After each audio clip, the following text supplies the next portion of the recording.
MSV Safena, one of the sailing ships of jadwet, which was later given to the Central Tribal Cooperative Society. India's first President Dr. Rajendra Prasad, along with Mr. Y.M. Jadwet, visiting Jadwet residence in Car Nicobar Island in 1954. Mrs. Indira Gandhi, then Prime Minister, with the members of the Jadwet family at Port Blair.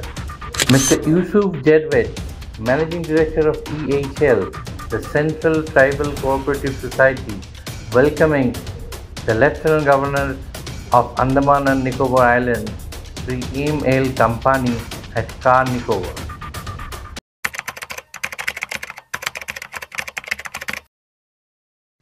Inauguration of traditional handicraft boutique store.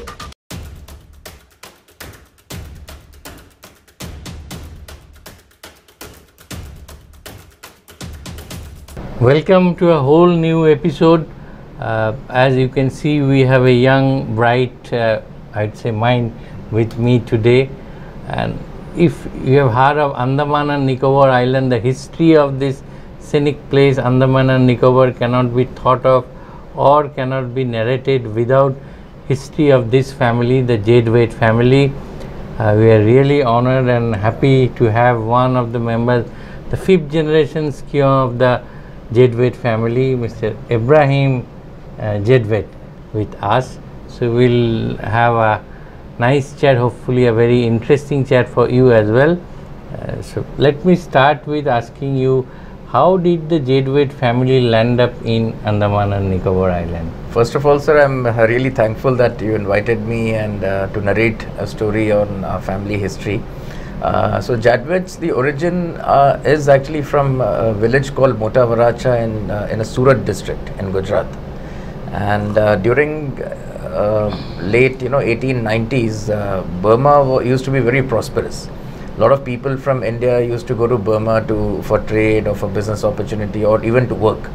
Like how these days, we go to Europe or West. So similarly, my great-grandfather's father, he went to Burma in search of new opportunity. And during that time, the capital of Burma was Molmen. It was not Rangoon.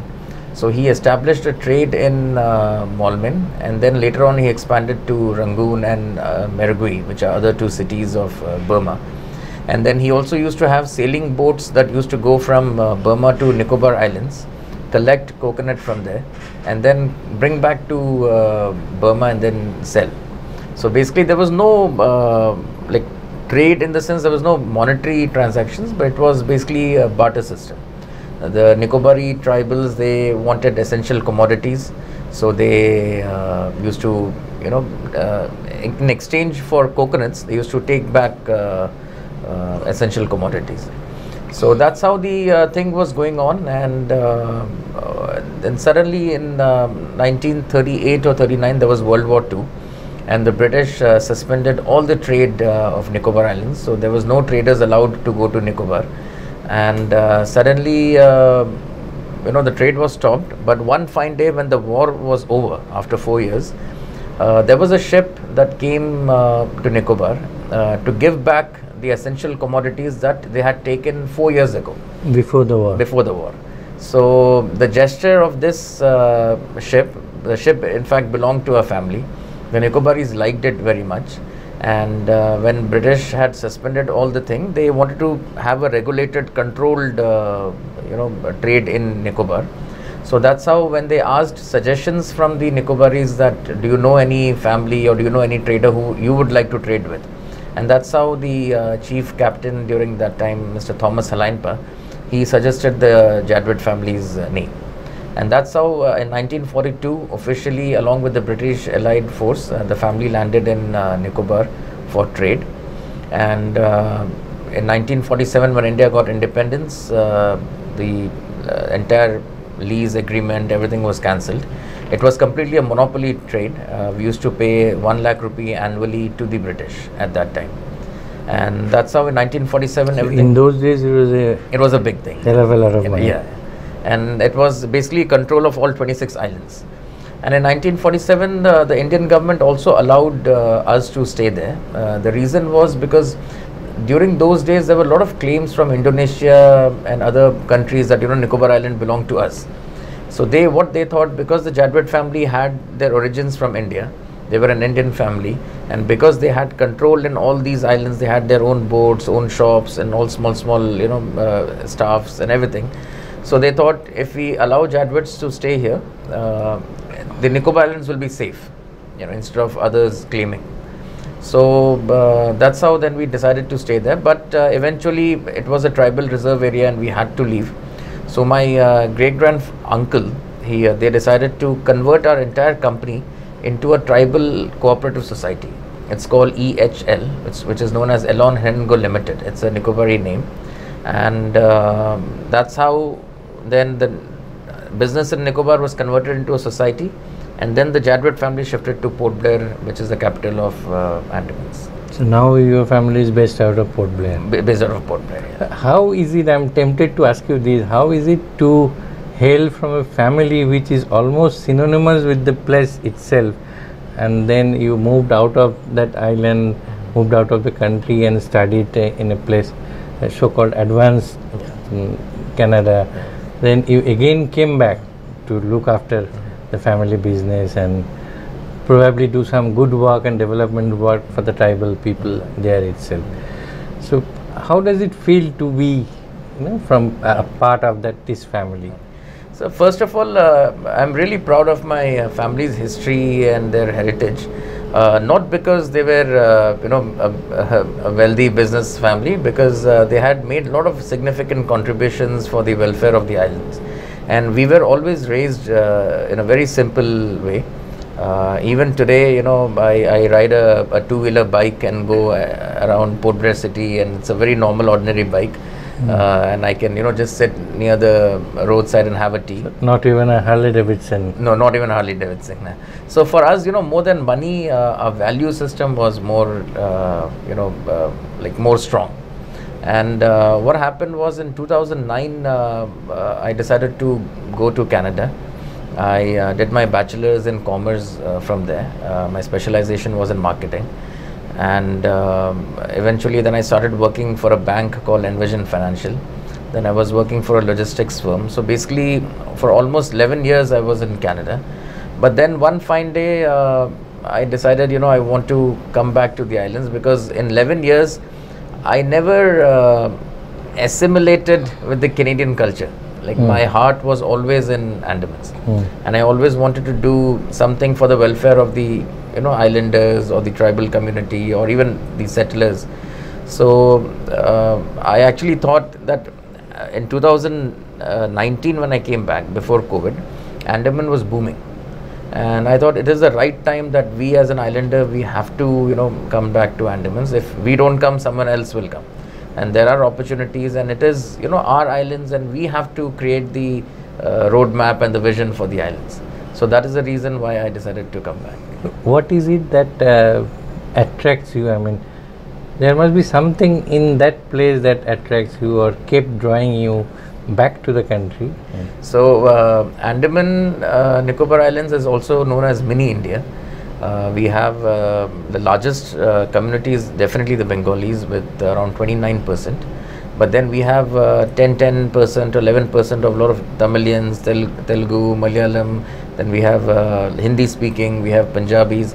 So it's mini India, and we have different religion also, like Hindu, Muslim, Christian, but not a single time there was any communal incident in the islands. So we all are very much together, staying very happily, and we don't have any differences. Andaman has a beauty that even today, you'll find people from different religions marrying each other.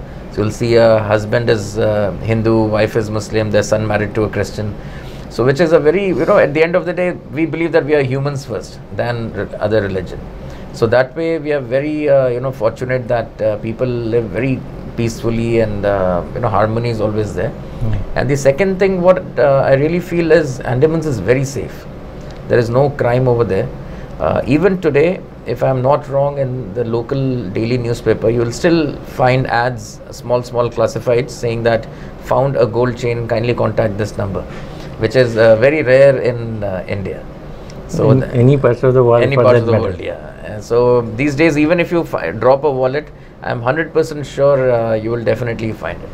Well, there must be any, one of the reasons I feel is, even if you steal something, where will you go? It's ocean all around. So that is one of the advantage. Plus our legal system is also very strict. You will see people always wearing helmets, rule abide, following citizens. And that is the beauty, that it's a very culturally different people from different parts of the country, different religion, all living peacefully. So you will see a Tamil person talking to another Tamil person in Hindi. So people speak their own language at home, but outside everyone speaks in one common language. So that was the the beauty of the islands. And plus it's very clean, no pollution at all, fresh oxygen. In fact, when I travel anywhere across India, I always see the pollution index. Sometimes it's 100, 160, 120, but Andaman's is always around 10, 12, which is very nice for the health also. Yeah.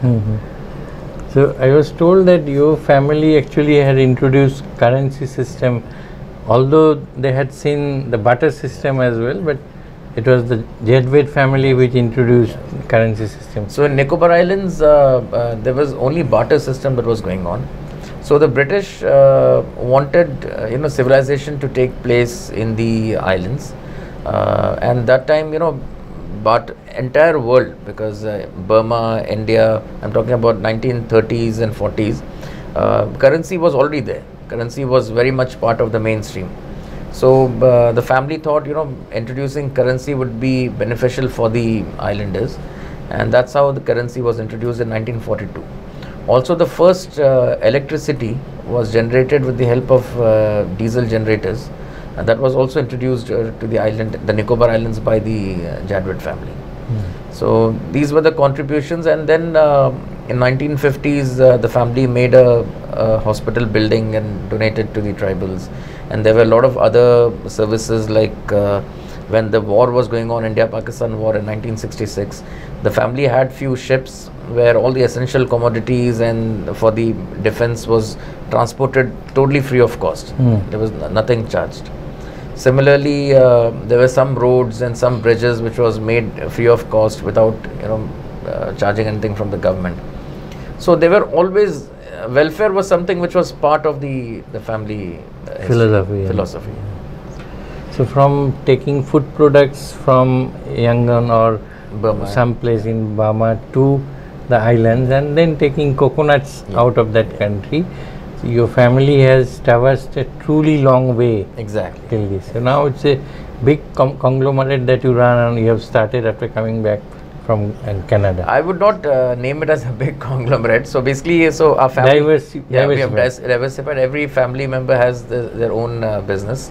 So we are around close to 35 family members in Andamans, and everyone has their own businesses now. The business has been divided, but touch wood, everyone is doing good in their own field. And so it's a very diverse range. Like some family members, they are only focused on shipping. Some of them are in trading, some of them in hospitality, then engineering. So that is how the family is there. And being a fifth generation, our responsibility is to take the legacy forward. And being like business ethics and all these things are like something which we need to ensure that it's always there. Does it put some pressures on you that you belong to this family? So there are so many do's and don'ts. You cannot do this because the name of the Jadwet family is involved. So does it put some pressure on you? There is a pressure in Andaman especially. So I always personally make sure that I never break any rules.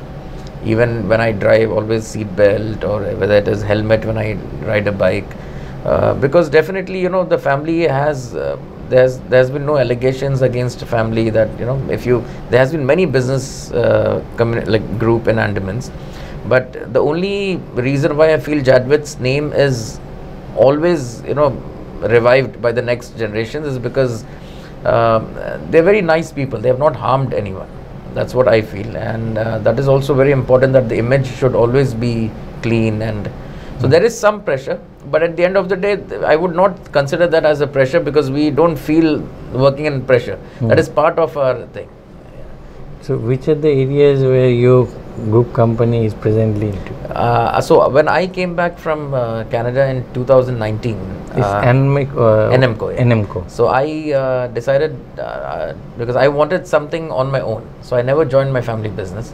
I started a company called NMCO, and then I diversified into other ventures. So we are basically an engineering company. We are into ship repairs and power generation. And apart from this, NMCO has also ventured into hospitality. We run a boutique backpacker chain hotel. We are opening another one in Havelock Island now. And we are also the... So how many hotels do you have now? So right now there's one is just recently opened last year. It has a sea view cafe and sea view rooms. And we are opening one more in Havelock Island. So this is something which I did on my own. So it's, I've not taken any help from the family. And we are also into logistics and shipping. In fact, we are starting a new venture. I would not like to disclose now, but very soon, in next 1 month, people will see. So it will be a shipping services. And apart from this, then we also are trying to revive the traditional tribal culture of the islands. So we have a brand called Ramalon. So it's a boutique store, 500 square feet, which markets local traditional tribal artifacts in a luxury way. But when you enter the store, nothing in the store is more than 3,000. So everything is from 50 rupees till 3,000. So some of the handicrafts which the tribals used to make, or the community member used to make, these days the younger generation are not able to make it.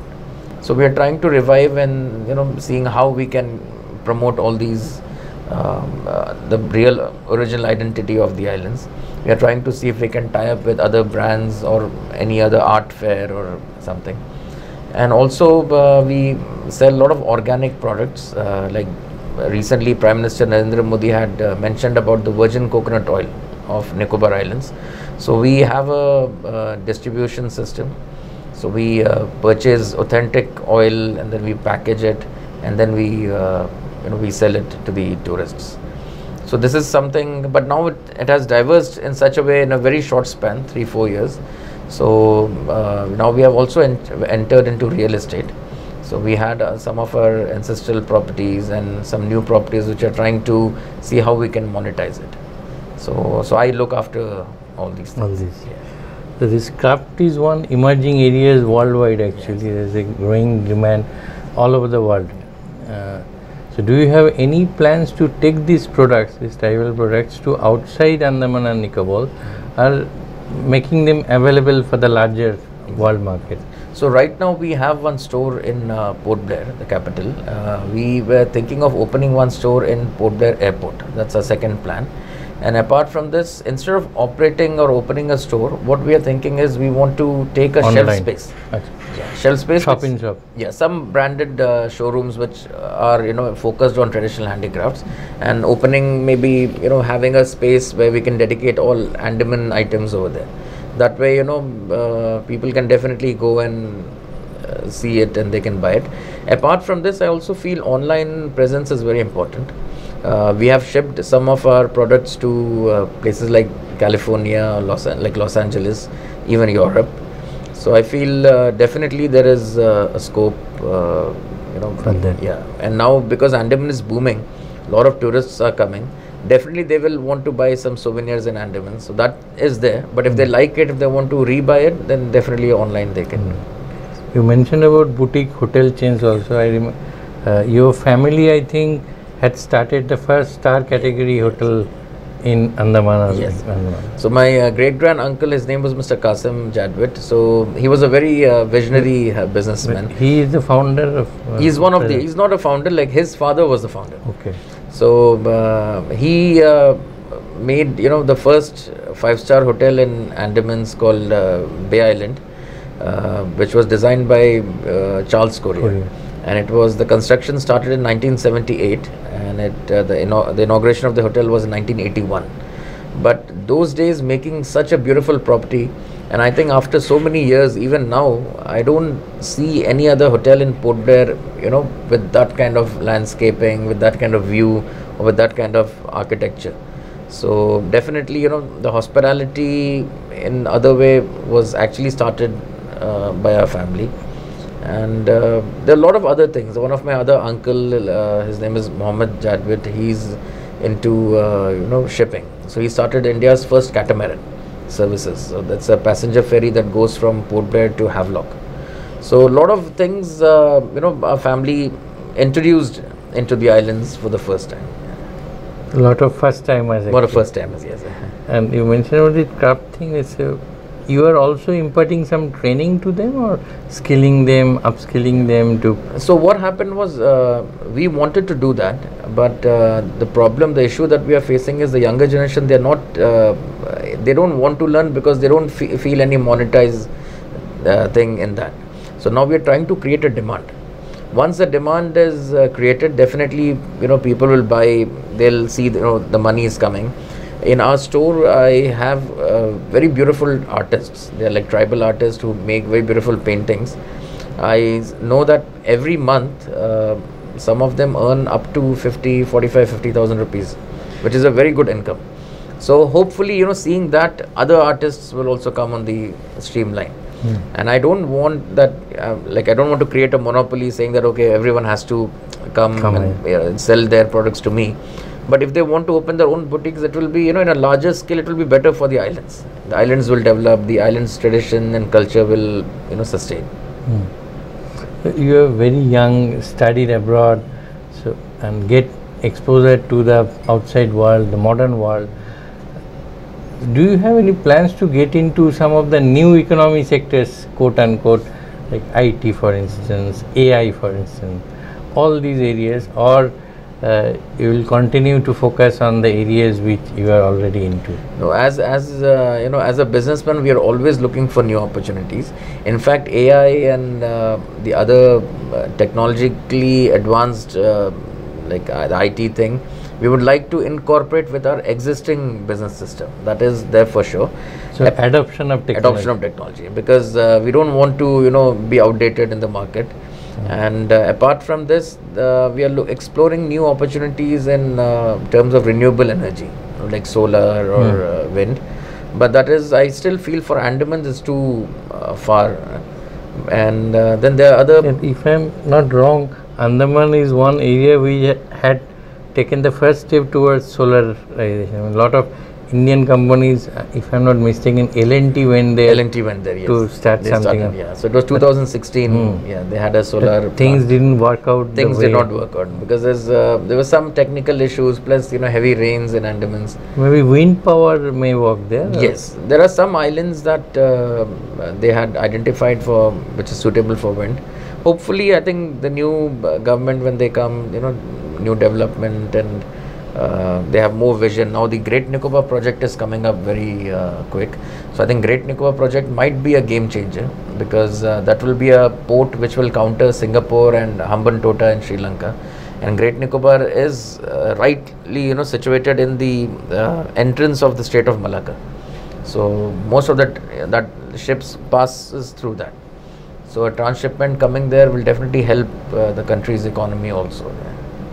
So many people who have been to Andaman, those two islands, when they come back, they say Andaman and Nicobar has the potential to become a kind of the Thailand of tomorrow, or maybe Sri Lanka, because Sri Lanka is having a lot of political and social unrest. So what about the tourism sector? Tourism, I feel it has increased tremendously. Last year we had a flight from Kuala Lumpur, AirAsia, which actually a lot of tourists from Europe, it was easier for them to come to Malaysia and come to Andamans. Tourism is definitely something which will grow, but now we need to focus on infrastructure, like better hotels, better restaurants, better facilities for tourists. And earlier what used to happen was Andaman, we used to compete with places like Pondicherry or Goa, or let's say Daman or anywhere. But now I feel it's time that we prepare ourselves and compete with international destinations like Phuket, Bali, Sri Lanka. I think if we do that and if we create that kind of infrastructure, definitely we'll overtake them. Because our underwater marine life, I've been to so many countries. I've also done diving in Mauritius. But the marine life in Andaman is very rich because it's untouched. Even our beaches are very clean. So definitely tourism is something which in coming years it will do very good. So other than hotels, do you have any plans to get into tourism sector and to give it a fillip actually? Tourism in the sense, we want to create an experiential hotel kind of thing, where everything is organic. You feel the essence of the tribal culture, or even whatever you're eating, let's say the tribal menu or the local menu. We have communities like Bengali, Malayalam, Ranchi, like all settled in Andamans. So a blend of food, a good cuisine. So definitely tourism is something where entire sector is interlinked. So if a tourist comes, definitely the auto driver or the taxi driver will earn money, the airline ticket will earn money, hotel will earn money. It's a chain. It's a chain, yeah. So definitely in that sense, we want to give a good experience to the tourists.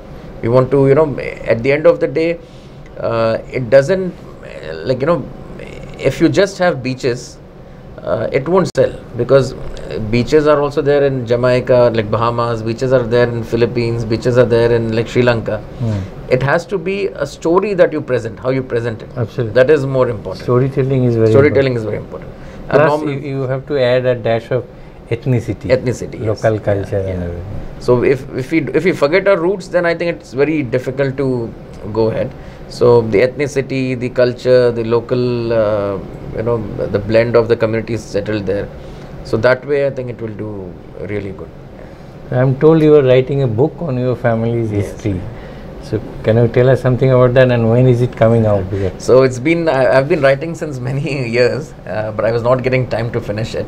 Now it's almost done. 90% of the book is finished. So it's basically how this family, started their origin and how it came to this level, and what are the sacrifices that they made.